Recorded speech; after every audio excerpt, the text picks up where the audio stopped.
जी। क्या कुछ कहना चाहेंगे?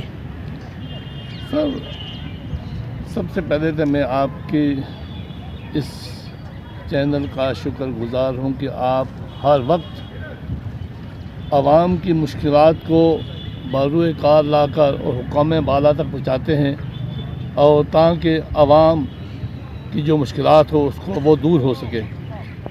आज मैं इस बात को लेकर आपके चैनल के सामने आया हूँ कि ये जो दौर है इसमें ज़्यादातर जो नौजवान तबका है, ये नौजवान तबका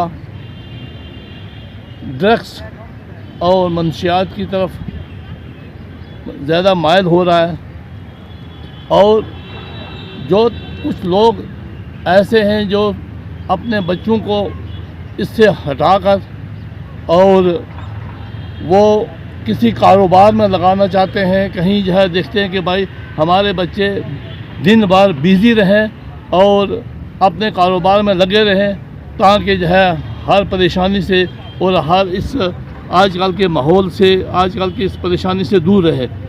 तो इसमें कुछ लोगों ने, जैसा कि मैंने सुना है कि कुछ लोगों ने जो है वो गाड़ियों वगैरह की परमिट के लिए अप्लाई की हुई है, तो जिसमें जो है उनको बड़ी दिक्कतें आ रही हैं।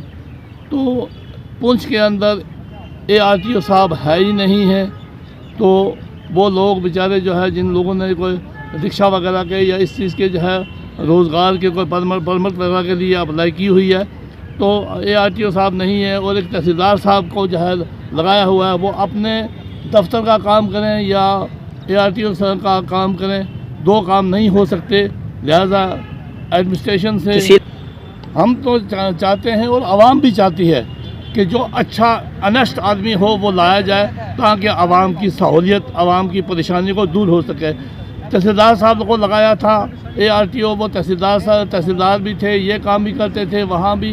लिहाजा ये दो काम नहीं हो सकते, लिहाजा को अच्छा आदमी लगाया जाए जिससे आवाम की जो है परेशानी दूर हो सके, ताकि एक आदमी को जो अपना दफ्तर है वो अपने दफ्तर के अंदर एक ही काम सौंपा जाए। अगर दो तीन काम सौंपे जाएंगे तो वो आवाम जो है इसमें जो है परेशान हो जाएगी। हाँ जी सर, आपका नाम? जी, Abdul Majeed Khan, advocate, district court Poonch. जी सर, बताएंगे जो प्रेस वार्ता रखी है किस मुद्दे को लेकर रखी है? प्रेस वार्ता रखी है इस निस्बत में ये कहना चाहता हूँ कि बहुत सारे लोग जो है हमारे पास कोर्ट में आ रहे हैं कि जी हमने परमिट के लिए अप्लाई किया था, LA के लिए अप्लाई किया था, ऑटो या उसके सुमो या गाड़ियों के लिए, तो हमें जो है वो इशू नहीं हो रहे हैं। और जब हम जाते हैं RTO साहब के पास या DC साहब के पास, कहते हैं कि हमारी एक मीटिंग होगी, मीटिंग नहीं हुई। और मीटिंग में ये DC साहब चेयरमैन है इसके, SSP और RTO साहब इसके मेंबर हैं। तो आपके चैनल के थ्रू मैं ये डिस्ट्रिक्ट एडमिनिस्ट्रेशन पुंछ से मैं ये कहना चाहता हूँ कि देखिए जी, ये गरीब लोग हैं, इन्होंने लोन लिए हुए हैं, गाड़ियाँ लेनी हुई हैं, तो ये इनका रोजी रोटी का मसला है। तो ये लोग इससे बेटर के ये ड्रग्स में या एंटी नेशनल काउंट में इन्वॉल्व हूँ तो ये चलो अपना रोजगार करना चाहते हैं, लेकिन पिछले 6-6 महीने से, साल से ना कोई मीटिंग हो रही है और ना इनको परमिट जो है वो मिल रहे हैं। ये ऑटो वगैरह लोग लेते हैं थोड़े से शॉर्ट डिस्टेंस के लिए, तो इनको जो है ये परमिट जो है नहीं मिल रहे हैं। तो मैं DC साहब से ये रिक्वेस्ट करता हूँ कि इस मामले में देख लें और जल्द से जल्द एक मीटिंग कॉल करके जो एलिजिबल लोग हैं, जो क्राइटेरिया फुलफिल करते हैं, तो उनको जो है वो परमिट दिए जाएँ। इन लोगों ने गाड़ियों के लिए जो है वो बैंकों से काफ़ी सारे लोन लिए हुए हैं और इनको जो किस्त वगैरह वो जेब से देनी पड़ती है, गरीब लोग हैं तो ये नहीं दे सकते। तो इस निस्बत DC साहब से मेरी ये रिक्वेस्ट है कि बहुत जल्दी मीटिंग कॉल करके और जितने एलिजिबल लोग हैं जो क्राइटेरिया फुलफिल करते हैं तो उनको ये परमिट वगैरह जो है इशू किए जाएँ। और दूसरी बात यह है कि कोरोना के टाइम में जब COVID-19 था तो पुंछ एडमिनिस्ट्रेशन ने लोगों को कहा कि जी आप SOP फॉलो करो और गाड़ियाँ जिसमें 10 पैसेंजर थे उसमें आप 50% बैठाओ, 5 सवारियाँ बैठाओ, लेकिन किराया थोड़ा सा बढ़ा लो। तो उन्होंने क्या किया, वो किराया थोड़ा सा बढ़ा, जहाँ 10 रुपये किराया था उन्होंने कहा जी यहाँ 15 रुपये कर दो। लेकिन वो सिस्टम आज तक चला रहा है, वो ना ही ये किराया रिव्यू हुआ है। वैसे हर साल जो है वो किराए की रेट लिस्ट आती है, ये रिव्यू होता है, लेकिन ये रिव्यू नहीं किया गया है और वही मनमाना किराया जो है ऑटो वाले, गाड़ियाँ वाले, सुमो वाले, पैसेंजर जितने भी हैं वो कोई रेट लिस्ट वगैरह किसी को नहीं मानते।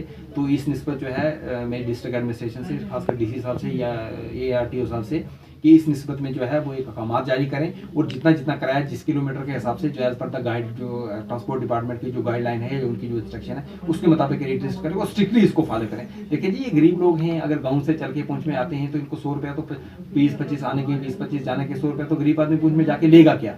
तो ये ऑटो वाले बहुत तंग लोग, आवाम बड़ी लोग परेशान है और तंग है, वो आए दिन लोग हमारे पास आते हुए रहते हैं। तो हमने कहा जी ये कोर्ट की तो इंटरफेरेंस इसमें नहीं है, ये एडमिनिस्ट्रेटिव मसला है, तो डीसी साहब के पास हम भी उठाएंगे, लेकिन आपके चैनल के थ्रू मेरी ये डिस्ट्रिक्ट एडमिनिस्ट्रेशन से कि इस मसले में इसको जो है वो रिव्यू किया जाए और जो किराया जितना बनता है as per the transport department guideline या जो जितना बनता है तो स्ट्रिक्टली उसको जो है वो फॉलो किया जाए। काफ़ी देर से ना हमारे ARTO साहब की पोस्ट यहाँ पे जो है वो वेकेंट है, तो ARTO आज के दौर में ना गाड़ियाँ ट्रांसपोर्ट इतना बढ़ गया है कि ARTO की जो है वो एक बड़ी इंपॉर्टेंट और बहुत अहमियत हो गई है, तो लोग बहुत सफ़र हो रहे हैं। एडिशनल चार्ज जो है तहसीलदार हवेली को दिया गया है, वो ऑलरेडी ओवरबर्डन है क्योंकि उनके पास अपना बहुत काम है, तो वो पूरा टाइम वहाँ पे दे नहीं सकते। तो डीसी साहब इस निस्बत मेरी उनसे ये रिक्वेस्ट है कि जो हाई अथॉरिटी से इस निस्बत में जो है यूटी गवर्नमेंट से एडमिनिस्ट्रेशन से जो है वो बात करके और जितने जल्दी हो सके यहाँ पे ARTO जो है उनकी जो है वो तैनाती की जाए।